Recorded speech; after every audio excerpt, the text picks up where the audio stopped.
Hi everyone. In this video, I want to reply to Alexa Penn. She's left a few comments, very supportive, very wonderful comments. Just like to say no, all my knowing that about toxic behaviour and people is all been self-taught. Well, I say all. There's been a few sort of like organisations through Domestic Violence Refuge, and also an organisation, Chrysalis Centre in St Helens, where I live. They've taught me a couple of things on sort of what to look for, and also through sort of like psychology through my therapies. Couldn't think I'd been put off, but annoyed that, sorry. Through my therapies, the therapist's actually telling me certain things, and I've sort of like looked into it deeper, gone online, done a lot of study into mental illness, what causes it, and also people's psychology. I had to find out about myself. I've been made a very good research person because of all the lies that I've been told over my life, having to work things out for myself.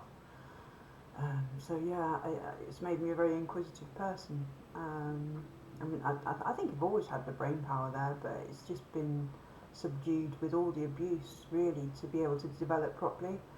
And it's only since I've moved out, well, I got kicked out when I was 16, but since then my brain sort of like had a bit of freedom, because when I moved in with my mum, she didn't really care if I did whatever I did, you know. So I did have the freedom to go and experience things, go and experience life, where before I wasn't allowed to do a lot of things. I wasn't allowed to, you know, have my own choices and things like that. And then all of a sudden this wide world opened up and I could do what I want. And yeah, it started helping me expand my mind. In other areas, not mental health. I mean, I didn't really know about mental health. Obviously, I knew about mental health when I was growing up. You know, nutters and things like that. You know, a bad view of somebody that had a mental health issue. You know, you just sort of, you'd had a schizophrenia or something like that, or you know, that woman down the road is a bit of a nutter. Like, keep her away from her type thing. You know. You see these people talking to themselves in the street, and you give themselves a wide berth. And, you know, this is how I grew up. I even had a boyfriend that had a serious mental health issue, and I didn't understand what he was going through, and I do regret treating him the way that I did. I mean, I broke off the relationship and everything like that because I didn't understand what he was going through. It was difficult for me to understand and actually help him, instead of I was probably triggering him left, right and centre, but he was triggering me as well, you know, and I didn't know any different. But since I've learnt about all this, just for my own benefit, for my own healing process, just to understand myself, it's something that I've had to do. When I was diagnosed, I think it's about 11 or 12 years ago now, I was diagnosed. I was diagnosed in 2005 with depression, and I remember in your comment that you said that you suffer with depression too, and that you're on medication. Now the medications wasn't working for me, it was just making me into a zombie. It was just masking the underlying problems. So I had to dive deep into what was causing those problems. And it is a dark place. I mean, the antidepressants, they did help while I was going through this process, obviously, because they numb you to a stage where you can deal with things to a certain extent. I mean, there's still obviously deep, dark things that you don't want to think about or talk about even when you're on antidepressants. It's very hard. They just keep you on that sort of like level, no ups, no downs. I didn't like that. I'm an emotional person. I do like to feel emotions, but not over. You know, it depends on the emotions. As the fear and anxiety, you know, I can't cope with those, so I have to manage those. And I think that's what people give you antidepressants for, you know, is to manage those highly intense negative emotions that you can't control. And, you know, it's to stop the brain going over and over again certain things that it just hasn't worked out. It hasn't been able to work out because you've just been trapped in not knowing for so long. So it's I hope you understand where I'm coming from. You know, this is my own sort of like aspect of my reality. You know, everybody's different. Everybody's lived differently. Everybody's affected differently by certain things. You know, and I had to look deep into who I was to understand who I was. Why I could do certain things, and then I couldn't do certain things. You know. I remember being able to, you know, not having any problem with going making friends and things like that. I weren't leaving the house, you know. And I had to understand why the hell I was in that sort of stage. Oh. So okay, notification. I don't know how to turn all this off yet. I got things popping up left, right, and centre. Yeah, I've got a lot of things to figure out with this PC. It's been a while. And I've just upgraded to the Windows 11, so I'm learning it all over again. But yeah, it's something that I've had to do for my own survival, to learn about myself and everything else, just how I worked, how I ticked, all my triggers, good and bad, and the people behind them, you know, because it's all to do with what you see around you, you know, from the media to what's out your front door, you know, to what's in your house. There's triggers everywhere, good and bad. Well, this is my understanding of things anyway. And this is why I've got to be very careful with who I let in my life, because toxic people trigger my illness. It could be a little toxicity, it could be a lot of toxicity, you know, it's still the same.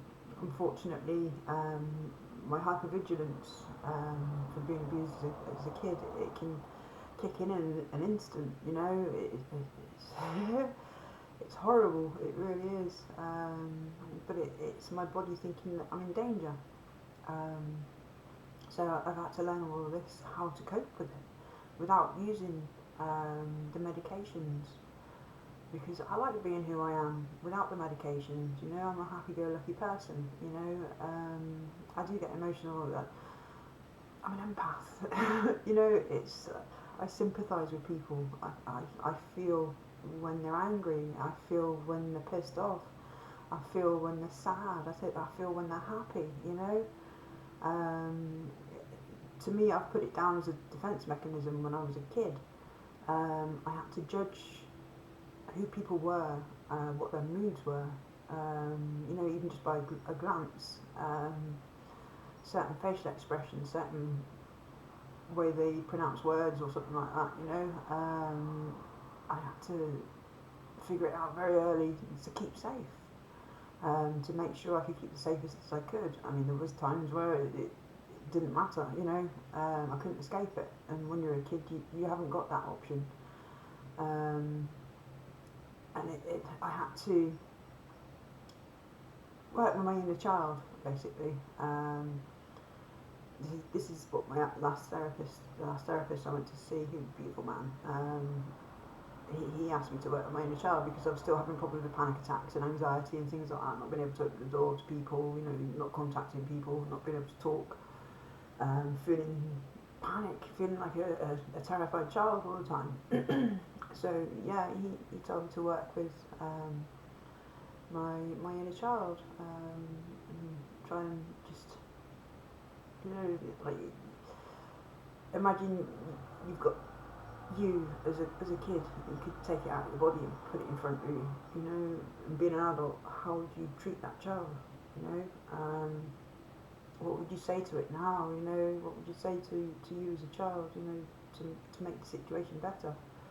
And for me it was, you're safe, you know, it's not going to happen to you anymore, Pinky, because that's what I was my nickname as a kid. I called myself Pinky. Well, I didn't call myself Pinky. They called me Pinky, but I refer to myself as Pinky.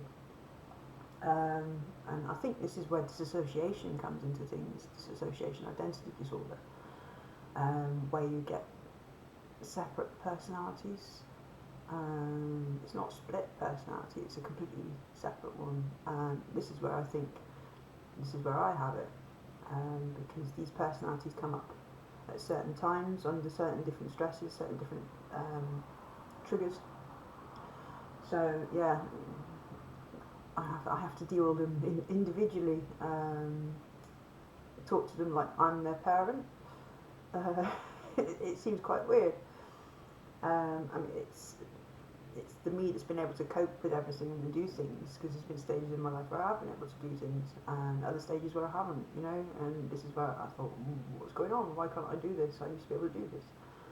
So I think back to a stage where, or if I am in that stage, I don't know if you're going to be able to understand this or not, it's a bit complicated. When I'm trying to address my other selves in certain parts of my life, different parts of my life at different ages, I'll talk from the Kaz that's like now, level-headed, assertive, in control, has confidence. You know, I talk to the rest of them. There's Pinky, she's a terrified child. There's Kaz, she's like a 13, 14-year-old. Then there's me, like at 21 or 25, you know, when things started going tits up, and then I would start getting into drugs and drinking lots, and up until a bit further on, 30, 35. And I talk to all of them, just telling them that everything's fine. I'm in control now. I'm going to look after them. You know, we're going to go and have fun. We're going to go, you know, they're not in trouble anymore. They're allowed to go out and play. You know, they're not grounded. You know, just that's things that you tell a kid, or a teenager, or an adult. You know, your best mate, it's the same age as you, or something like that. You know, talk to yourself the same. It's just giving those affirmations that when you was a child that you never got. You never got to feel safe.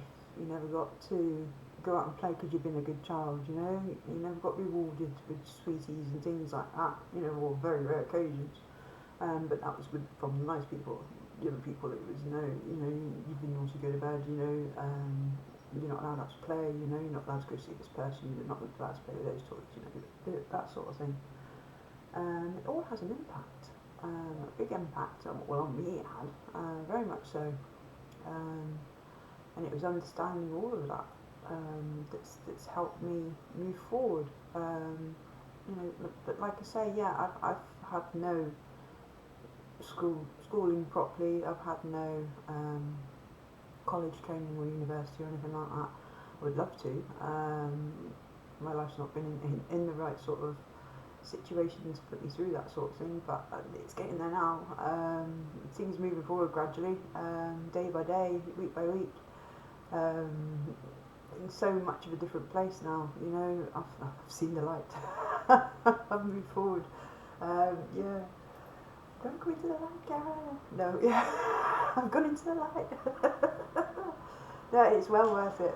You know, I don't regret a moment. It's been tough. You know, I'm not going to say it was easy. I've relapsed and relapsed, you know, one step forward, 20 steps back. You know, it has been hard. But once you actually realise, sit there and find out who you are on the inside, find out who everybody else is on the inside. That's been my key to move forward. That's been my defence against toxic behaviour, toxic people. I mean, I'm able to deal with them a little bit better. They don't trigger me as much, but I'm not actually putting myself in that position around toxic people enough to be able to come out and say, well, yeah, I'm totally healed. You know, I mean, I've had a few things over the last couple of years. already over three years with cancer. But because I've been in a better space physically, it's helped me mentally. Um, and because I've kept myself away from the toxic influences, whether it be news, whether it be media, whether it be outside people, friends, family, strangers, it doesn't matter. I've had to isolate myself, not just as a COVID and having the cancer at the time. It's just been something that I've done naturally anyway. Sometimes I've had to get up and move, literally move house, move from a town up to somewhere different, and it's always helped. Sometimes I've had to take those drastic measures just for my own sanity. But up until about 11 years ago, and through the therapy, I didn't know what to do, where to go, who to turn to, and I thought that everything was all my fault. It's quite a relief when you do find out that no, it's not your fault. It was because of the environment that you grew up in, and you was around, or you are around. That's the influence that's causing my mental illness. So yeah, it was just all on a knock-on effect from that. Having to learn about psychology and myself, and self-analysing very deeply. I've had all sorts of theories. I'd have to get the books out to have a look. My little journals that I've jotted things down. But it's even talking to my therapist about things. The little theories that I've had, he's been sat back going, wow. Did you know what you're about, don't you? Yeah. I do think that I would be very good in that psychology side of things, or therapy side of things. I have been helping a few friends, a few close friends, that have been maybe not had the same sort of experiences, but near on, they've all been toxic, narcissists, toxic people that have been at the forefront. So it's just making that link. And like I say, they've seen me heal over years. They've seen me at my rock bottom. And they've seen me grow. They've seen me turn into who I am today. They still know I'm a nutter, and they still like me for who I am. But I think I'm going completely insane. But it's that strange. It's just not normal for me to be this happy and without doubts, without anxiety, without panic attack. I still get them, but on a normal level. I've never had that before. It's always been hypervigilance type stuff. It's like, take your normal reaction and then times it by a billion. That's what I've been feeling for a long, long, long time. And now it's changed, very much so. I like it. It's very strange to feel so positive. But yeah, like I say, I've had to remove a lot of toxic influences and surround myself with things that I enjoy doing on a daily basis, maybe even from an hour to hour basis, because sometimes even minute to minute, because sometimes when you're that depressed, that's all you can do, is minute by minute, hour by hour, day by day. We can't change the past, and we can't influence, well, we can try and influence the future, but we don't have no control over the future. That's for the universe to decide. So why worry about it? There's so many different scenarios, and your head's going around every single one. And also with all these past scenarios as well, all mixed in. But that's due to the trauma. That's the split, what I perceive as the separate personalities. Because your brain's shut down, it can't work properly. You have to stop this stress hormone from being created. So the triggers on a daily basis are creating the stress hormone, which is then triggering the mental illness, which is because your brain's not processed a lot of old stuff, this is where post-traumatic stress disorder comes in as well. You're being triggered by old stuff that's still in the here and now memories, your real-time memories, what's going on here and now in your frontal lobe. This is all stuff that I've learnt myself just by looking through online medical records, developments in mental health and things like that. There's a lot of things that we don't know about mental health, but there's a lot of things that are moving forward too. When you can stop this stress hormone from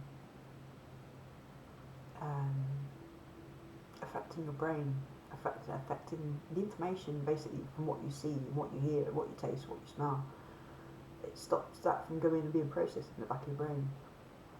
So it's all going to stay here, in the here and now. So something that's happened like 10 years ago that was a trauma, it's still up here because it's not been processed. So it's latching on to new things, new days, new weeks, new experiences. So then that becomes a bigger trigger because you've got that experience mixed in with that experience. And it's not been processed, so it will latch onto other things, and it becomes so much information there that's still going around in your head. This is where the spiraling thoughts go out, this is my perception of things anyway. This is why you get spiraling thoughts, uncontrollable thoughts that all mingle into one another. Now, one of my therapists, Christine, she was saying about the happiness therapy. Basically, it was keeping a happy feeling as much as I could through stressful times, or after stressful times, or while I was in a stressful environment. My go-to thing was my music, and walking, going out metal detecting, and just walking in nature, drawing, anything that would give me an instant happy feeling. And I did find that my rave music did that, because it took me back to a time where I felt free.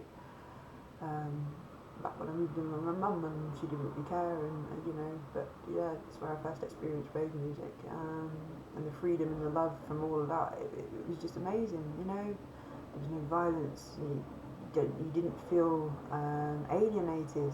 You all felt the same. You felt loved by each other and accepted by each other. That's a lovely feeling for anybody to feel, especially after you've been degraded for so long and abused. You don't feel anybody loves you. You don't feel worthy. So when you find like a community of people, like-minded people, just enjoying the music. I don't remember alcohol being around there at all. I know there was a lot of drugs, but it was water and drugs, and the drugs made you feel good. The drugs made you happy. It was like its own little antidepressant, very much so. So I still get that feeling through rave music, certain tunes,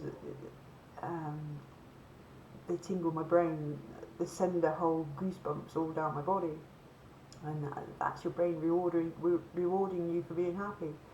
It's all those happy hormones being released in your brain, that the antidepressants are supposed to do, and they don't really do a good job. Not at all. Like I said, they just keep you on this level peg, and it's like being a zombie. It really is. You put weight on, you're eating lots, that makes you more depressed. You're piling the weight on. It's a vicious circle.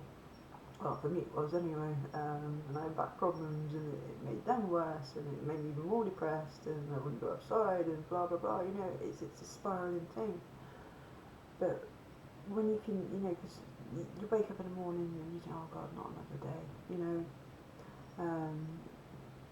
After my therapist told me about the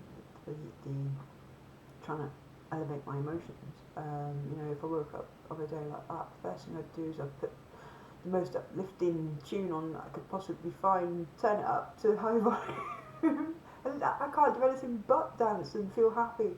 It's something like that you need to stop this bad chemical release in the brain, so the brain can go back to a normal state of function. when this happens, your brain actually then starts processing stuff. You start connecting dots and being able to understand things a lot better. Where before it was just completely muddled. You can get past all of the constant spiralling thoughts. Concentration just wasn't there. There's even been like memories that have set off a mad feeling in the back of my head. Actually, it was a traumatic memory. I mean, I could only think of a tiny snippet, but it all connected into something of my behaviour. I mean, I remember when I'm sort of like somebody's disagreeing with me, and they revert back to me something that I don't feel is right, or they've misheard what I've said. I'll say like, no. It's not that I'm disregarding what the person said. It's like, no, you got me wrong. But they don't see it as that. But that takes me back, or took me back to a memory when I was a kid. I remember being pulled into this dark room, and I'm absolutely terrified. I can't remember who was doing it to me, if it was my uncle, or if it was my grandma, or I don't know. But I'm being pulled by my hand, and I'm like, oh, no. So I'm going to get a batter. I'm going to be battered, or some sort of nasty thing's going to happen to me. And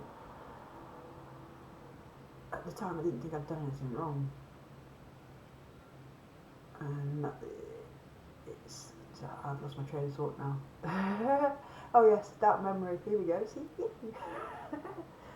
it's just showing that my brain's getting better, because normally that wouldn't let me carry on. That just showed when that vision came up, I actually had a mad feeling in my brain, the back of my brain here. I got tingles. It was like a bit of a pop and then a tingle. And that's when I made the connection between that memory and how I behaved.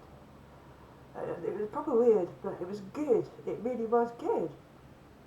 I mean, I've not had that experience since, but I was with a toxic partner at the time when this was happening, and he was deliberately triggering me. Deliberately, not. He knew exactly what was going on with me. I told him everything about my head, and so just trying to explain stuff, but he knew what was going on, even though he made out he didn't. But yeah, normally that would have sent me sideways, very much so, but no, it didn't. It was a proper mad feeling. But yeah, since then, since my head's been able to calm down and I've been away from all the toxicness, like I say, whether it be on the telly, on the internet, or on the radio, or outside in your own environment, even in the house, getting away from all of that and having time for my head to be able to settle down and stop this stress hormone triggering me constantly, or triggering the illnesses. It's been able to expand my brain, very much so. I've been finding learnings quite easy.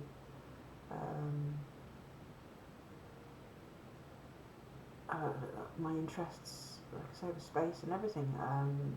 Science. I was good at science at school, but that was not, and that was about it. But I'm looking into English and maths. I mean, maths has always been terrible for me. I mean, if I've got it in my daily life, then yeah, I can sort of like grasp the basics, times and plus and minus. But when it comes to percentages and algebra and things like that, I have no idea whatsoever. It was funny because the other day I found a book of facts a friend had given me, and it's got a periodic table in it. So I've been sat there learning a periodic table, and I've even done that thing where you like make a story up and do it that way. I think I remember 15. I'm not going to do it now because I've not done it for a few days and I've forgotten all again. But this is how quickly it's sinking in, and it's striking me. It really is. So the more I know that I work well with my brain, the more I know I'm going to get better, even more and more. With the neuroplasticity as well, the brain's always changing. for bad and for good. You know, there is, to a certain extent, where you can get better, but you have to put in the work. You have to change your environment for a better one. If you can't change your environment for a better one, then you have to bring happiness into that environment, in whatever makes you happy. That's within the law, obviously, not causing any harm to anybody else. You know, you know, within reason. As long as it's not causing harm to yourself or to anybody else, then yeah, you go for it. If it makes you happy, you buzz off it. That's what you need to move forward. But yeah, for me, definitely, that was how I learned everything. How to cope with myself, really, and the outside world. I just suggest that everybody do it, you know, very much so. Finding your deeper self and understanding who you are and understanding who other people are, it certainly helps you get along in life, very much so. My life has changed so much. Like I say, since November, well, December actually, since my dad died. It's just a whole new world of enlightenment that's come, and growth, mentally and spiritually, definitely. It's quite hard to get used to, but it's nice. Yeah, I'm still slipping back into old routines now and again, but like I say, you know, everybody relapses now and again. The relapses are not as often and very small. So you know, from the relapsing being, you know, suicide, you know, it's a huge difference.